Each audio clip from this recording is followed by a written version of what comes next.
आज के 10 एमसीक्यूज में ऐसे क्वेश्चन हैं जो यूपीएससी और रिलेटेड गवर्नमेंट एग्जाम्स के लिए काफ़ी इंपॉर्टेंट हैं। मैं हूं Abhay Singh, current affairs for exam से।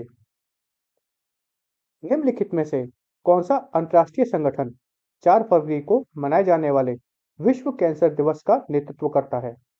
आपके ऑप्शन हैं फ्रेंड, विश्व स्वास्थ्य संगठन, यूआईसीसी, आईएआरसी या यूनिसेफ। फ्रेंड्स, यह एक इम्पॉर्टेंट क्वेश्चन है और यहाँ पे यूपीएससी ट्रैप बिछा रहा है, क्योंकि इस क्वेश्चन को पढ़कर हमें लगेगा कि या तो ये डब्ल्यूएच होगा या फिर ये यूनिसेफ होगा। लेकिन फ्रेंड्स, इसका सही जवाब है यूआईसीसी, जिसे हम union for international cancer control भी कहते हैं। इसका हेडक्वार्टर्स है फ्रेंड जिनीवा, स्विट्जरलैंड में। हम ये जानते हैं फ्रेंड कि हर साल 4 फरवरी को पूरी दुनिया में वर्ल्ड कैंसर डे ऑब्जर्व किया जाता है, जिसकी लीडरशिप यूआईसीसी करता है।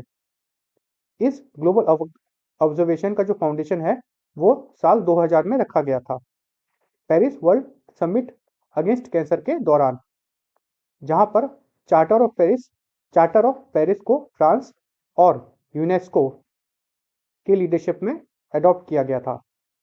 अब यूनेस्को का फुल फॉर्म क्या है friends? United Nation educational, scientific and culture organisation.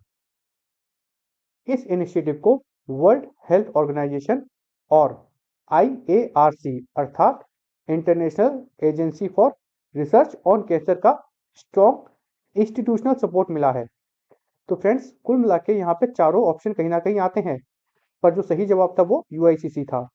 यहाँ पे डब्ल्यूएचओ का सपोर्ट है, आईएआरसी का सपोर्ट है, पर मेन जो है कंट्रोल वो यूआईसीसी के हाथ में है। वर्ल्ड कैंसर डे का ऑब्जेक्टिव है कैंसर के अगेंस्ट अवेयरनेस बढ़ाना और प्रिवेंशन को प्रमोट करना, अर्ली डिटेक्शन को एंकरेज करना और इक्विटेबल ट्रीटमेंट एक्सेस करना। यह डायरेक्टली सस्टेनेबल डेवलपमेंट गोल्स से लिंक्ड है, जो नॉन कम्युनिकेबल डिजीज से होने वाले प्री मैच्योर डेथ को 1/3 तक रिड्यूस करने का टारगेट रखता है। 2026 वर्ल्ड कैंसर डे का थीम है यूनाइटेड बाय यूनिक।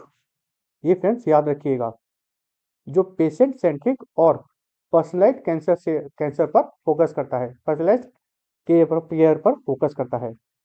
और यह थीम 2025 से 2027 के 3 ईयर ग्लोबल कैंपेन का हिस्सा है। इंडिया में इस दिन को screening camps, awareness walk, medical seminars और पब्लिक हेल्थ आउटरीच प्रोग्राम के थ्रू नेशन वाइड ऑब्जर्व किया जाता है। कैंसर दुनिया भर में कार्डियोवैस्कुलर डिजीज के बाद second leading cause of death है।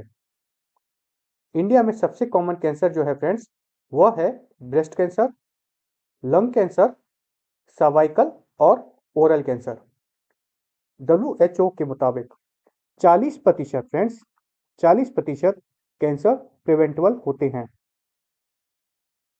आईएआरसी डब्ल्यूएचओ का स्पेशलाइज्ड कैंसर रिसर्च बॉडी है। चलिए अगले प्रश्न पर आते हैं। फ्रेंड्स, यहाँ तो मैंने आपको इंपॉर्टेंट पॉइंट्स बताए हैं क्वेश्चन के साथ, इनको आप कहीं नोट डाउन कर लीजिएगा, ये आपके काम आएंगे, क्योंकि इन पॉइंट्स में से भी एमसीक्यूज आ सकते हैं। चलिए अगले प्रश्न को देखते हैं। असम का सबसे बड़ा मल्टी स्पोर्ट्स स्टेडियम जनवरी 2026 में कहाँ उद्घाटित किया जा रहा है? आपके ऑप्शन हैं फ्रेंड, डिब्रूगढ़, गुवाहाटी, सिलचर या तेजपुर।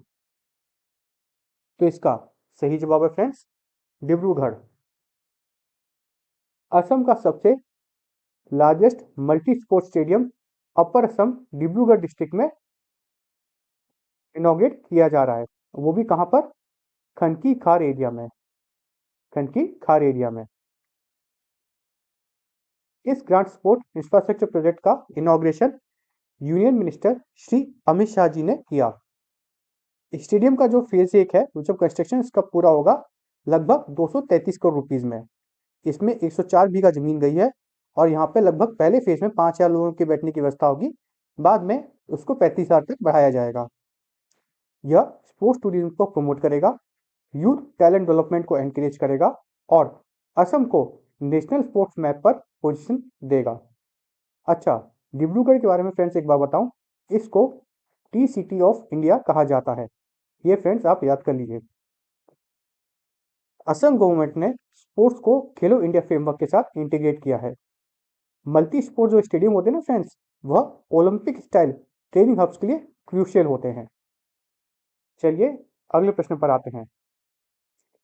चंबल के बाद भारत का दूसरा सबसे बड़ा घड़ियाल आवास कौन सी नदी पर है? आपके ऑप्शन है फ्रेंड, सोन नदी, गंडक नदी, डिब्बा नदी या फिर रामगंगा नदी। तो इसका सही जवाब है फ्रेंड्स, गंडक नदी।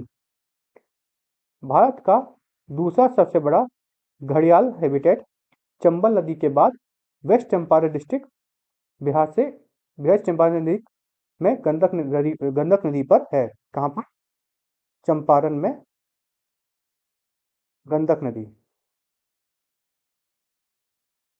यहाँ पर अडल्ट घड़ियाल पॉपुलेशन जो कि 2015 में थी लगभग 54, वो अब 2025 में 400 तक पहुंच चुकी है। और इसमें अगर हम बच्चों को भी काउंट करें तो ये लगभग 1000 तक पहुंच गई है, जो यहाँ के घड़ियाल कंजर्वेशन के जो उनके एफर्ट्स हैं उसको दिखाता है। इसकी एनुअल ग्रोथ रेट कहा जाए तो वो लगभग 20 से 25% रही है। इसमें Wild Life Trust of India और Bihar government, Bihar forest department ने बहुत इंपॉर्टेंट काम किया है। इस रिवर स्ट्रेच को International Union for Conservation of Nature ने एक ग्लोबल सिग्निफिकेंट घड़ियाल हैबिटेट के रूप में जाना है। किसको? गंडक नदी को। घड़ियाल जो है ना फ्रेंड्स, वह एक क्रिटिकल एंडेंजर्ड स्पीसीज है IUCN रेड लिस्ट के अंतर्गत। घड़ियाल सिर्फ फ्रेश वाटर मतलब साफ सुथरे पानी में ही, मतलब जो पीने लायक पानी होता है उसमें ही पाया जाता है। चंबल नदी, सोन नदी और गंडक जो नदी है वह घड़ियाल के लिए रहने की सबसे मेन जगहों में से एक है। चलिए अगले प्रश्न पर आते हैं। विंग्स इंडिया 2025 का आयोजन 28 से 31 जनवरी तक कहाँ हुआ? आपके ऑप्शन है फ्रेंड, राजीव गांधी अंतर्राष्ट्रीय हवाई अड्डा, कैंपागोड़ा हवाई अड्डा, बेगमपेट हवाई अड्डा या इंदिरा गांधी अंतर्राष्ट्रीय हवाई अड्डा। तो इसका सही जवाब है फ्रेंड्स, बेगमपेट हवाई अड्डा। विंग्स इंडिया 2026 जो कि एशिया का लार्जेस्ट सिविल एविएशन इवेंट माना जाता है। कहाँ का? एशिया का लार्जेस्ट सिविल एविएशन इवेंट है। यह जनवरी 2026 में इस कंडक्ट हुआ, वो भी 28 से 31 जनवरी के बीच। कहाँ पर? बेगमपोर्ट हवाई अड्डे पे। यह कहाँ पर है? तो यह है हैदराबाद में। इस मेगा इवेंट का जो इनॉग्रेशन है वह union civil minister, aviation minister Shri Ram Mohan Naidu ने किया। इवेंट का जो थीम है वह एविएशन के design, indigenous manufacturing, safety standards और सस्टेनेबिलिटी पर फोकस करता है। Wings India ministry of civil aviation और फीकी के कोलैबोरेशन से होता है। अब आप पूछेंगे फ्रेंड्स कि फीकी क्या है? तो फीकी का फुल फॉर्म है federation of Indian chambers and commerce and industry. India दुनिया का, ये फ्रेंड पॉइंट याद रखिए जो बताने जा रहा हूँ, third largest domestic aviation market है। Third largest domestic aviation market है। चलिए अगले प्रश्न पर आते हैं। 2026 में किस राज्य ने गिग श्रमिकों के लिए वैधानिक कल्याण बोर्ड गठित किया है? आपके ऑप्शन है फ्रेंड, केरल, तमिलनाडु, कर्नाटक या तेलंगाना। तो इसका सही जवाब है फ्रेंड्स, कर्नाटक। कर्नाटक ने 2026 में एक प्रोग्रेसिव लेबर रिफॉर्म के तहत स्टैट्यूटरी वेलफेयर बोर्ड बनाया है गिग वर्कर्स के लिए, जो 2025 के स्टेट लेजिस्लेशन के अंदर स्थापित हुआ है। इस बोर्ड में जो स्टेट के लेबर मिनिस्टर होंगे ना, वह उसके एक्स ऑफिशियो प्रेसिडेंट होंगे। लॉ के मुताबिक डिजिटल एग्रीगेटर्स और गिग वर्कर्स दोनों का मैंडेटरी रजिस्ट्रेशन रिक्वायर्ड है, जिससे उनका फॉर्मल डाटाबेस क्रिएट हो सके। वेलफेयर स्कीम का फंडिंग मॉडल जो होगा वह प्लेटफॉर्म फी कंट्रीब्यूशन और स्टेट गवर्नमेंट ग्रांट्स के बेसिस पर होगा। गिग वर्कर्स जो है ना फ्रेंड्स, वह फूड डिलीवरी जो जोमेटो जैसे या स्विगी वाले होते हैं, या राइड हेलिंग जैसे कि अपना क्या कहते हैं उसे, रैपिडो, लॉजिस्टिक जैसे सेक्टर्स में काम करते हैं। Code on social security 2020 gig workers को लीगल रिकॉग्निशन देता है। कौन सा? Code on social security. Rajasthan पहला स्टेट बना था जिसने गिग वर्कर्स के लिए लॉ पास किया है। चलिए अगले प्रश्न पर आते हैं। रुद्र हेलीकॉप्टर उड़ाने वाली पहली महिला अधिकारी कौन बनी है? आपके ऑप्शंस हैं फ्रेंड, हंसा शर्मा, अवनी चतुर्वेदी, भावना कंत या शिवांगी सिंह। तो इसका सही जवाब है फ्रेंड्स हंसा शर्मा। यह है श्री हंसा शर्मा। जनवरी 2026 में कैप्टन हंसा शर्मा ने एक हिस्टोरिकल अचीवमेंट अचीव किया है। वह Rudra armed light helicopter weapon system integrated qualification करने वाली पहली महिला बनी है। रुद्र जो है ना फ्रेंड्स, वह HAL द्वारा निर्मित किया गया है, अर्थात हिंदुस्तान एरोनॉटिक्स लिमिटेड द्वारा। कैप्टन हंसा ने combat army aviation training school Nashik से अपना कोर्स पूरा किया है और उन्हें सिल्वर प्रेस्टिजियस ट्रॉफी से भी ऑनर किया गया है। यह achievement Indian army aviation Corp में वुमेन ऑफिसर्स के एक्सपेंडिंग रोल को हाईलाइट करता है। रुद्र हेलीकॉप्टर जो है ना फ्रेंड्स, वह सर्वेलेंस, एंटी टैंक और क्लोज एयर सपोर्ट के लिए काम आता है। आर्मी एविएशन कॉर्प्स 1986 में रेज किया गया था। ये फ्रेंड्स मैं आपको कुछ पॉइंट्स भी बता रहा हूँ जो आपके काम आ सकते हैं। किसी न किसी फॉर्म में MCQs में जब ये क्वेश्चन पूछे जाएंगे तो उसमें आंसर के रूप में ये आपके काम आएंगे। इनको नोट करिएगा। चलिए अगले प्रश्न पर आते हैं। चीन ने प्रस्तावित अंतरिक्ष आधारित AI डेटा केंद्र किस राष्ट्रीय नियोजन ढांचे का मुख्य आधार है? आपके ऑप्शंस हैं फ्रेंड, 14वां पंचवर्षीय योजना, digital silk road, made in China 2025 या 15वीं पंचवर्षीय योजना। तो इसका सही जवाब है फ्रेंड्स 15वीं पंचवर्षीय योजना।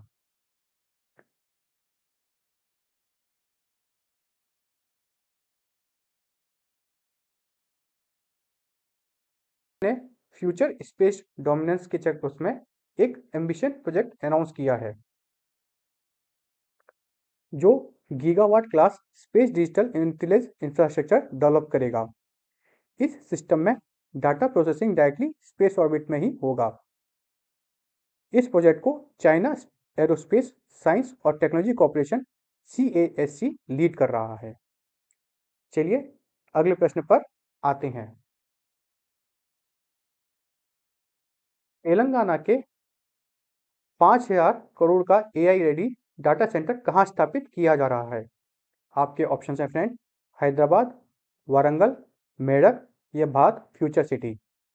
तो इसका सही जवाब है friends Bharat future city. Telangana ने डिजिटल इंफ्रास्ट्रक्चर में एक मेजर लीप हासिल करते हुए 5,000 करोड़ का AI ready data centre project announce किया है, जो भारत फ्यूचर सिटी में एस्टेब्लिश होगा। यह इन्वेस्टमेंट वर्ल्ड इकोनॉमिक फोरम जो कि डावोस में हुआ था 2026 में, उसके दौरान यह अनाउंसमेंट की गई। डाटा सेंटर की कैपेसिटी 100 मेगावाट होगी। इसमें 3,000 से अधिक जॉब्स क्रिएट की जाएंगी। चलिए अगले प्रश्न पर आते हैं। कर्नाटक किस अधिनियम के तहत उभरती प्रौद्योगिकी के लिए एक नियामक सैंडबॉक्स को चालू करने की योजना बना रहा है? आपके ऑप्शंस हैं फ्रेंड, सूचना प्रौद्योगिकी अधिनियम 2000, कर्नाटक स्टार्टअप नीति, डिजिटल इंडिया अधिनियम या कर्नाटक नवाचार प्राधिकरण अधिनियम 2020? तो इसका सही जवाब है फ्रेंड्स कर्नाटक नवाचार प्राधिकरण अधिनियम 2020। रेगुलेटरी सैंडबॉक्स एक पॉलिसी मैकेनिज्म होता है।